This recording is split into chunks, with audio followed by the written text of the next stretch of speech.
Some of the advantages of going through this traditional, we call syndication route, in comparison to the way I do it, which we're going to talk about in a moment. As the syndicator, traditionally, you're going to be the general partner. Okay, the general partner means you have control over the deal. You're the quarterback. You decide which way that deal's going to go. The limited partner has no decision-making capacity. They're what we call a silent partner. Okay, so even though, and I'll give you a very basic scenario, you buy a deal for $1 million. The down payment is, to make it simple, 25%. It's $250,000 down. And you go to your friend Joe, and Joe is the limited partner. They bring in the equity, the down payment. You say, Joe, give me all the equity, and I brought you this deal. Give me $250,000 down, but you have no say in how the deal is ran.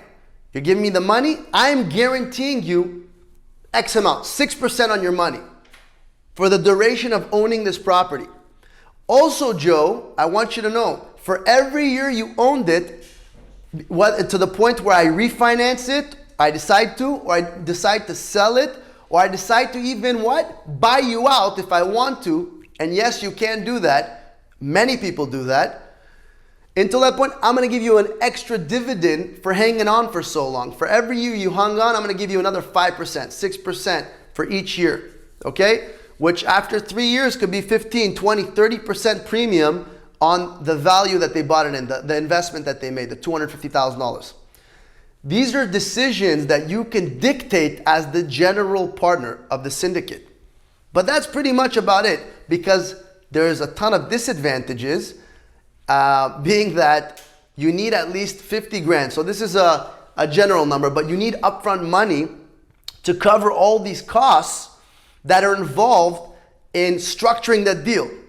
And that's something that leans on you as the general partner. If you don't have at least the ability to pay the attorney, to pay the contractor, the due diligence guy, you're probably not going to be able to become the general partner. So you need a little initial capital outside of experience and skill set.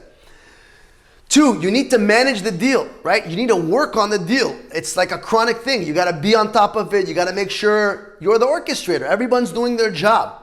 It's 24/7. It's a job. It's a career. It's a lifestyle of doing something.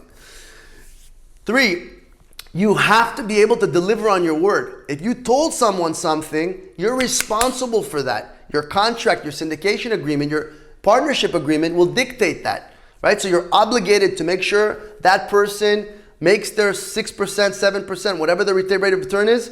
And if the property doesn't cash flow, you're still responsible to pay that money, because that's what you agreed to.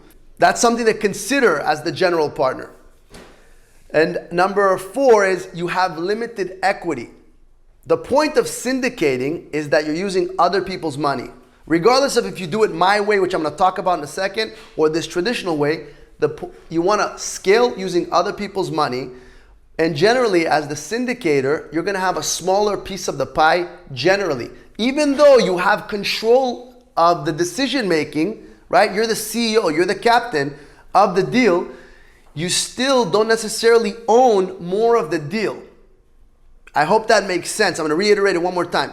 You can become the syndicator and the general partner, have the decision-making capacity, but own a smaller portion of equity, which means ownership of that deal. So I can own 20% equity and be the general partner.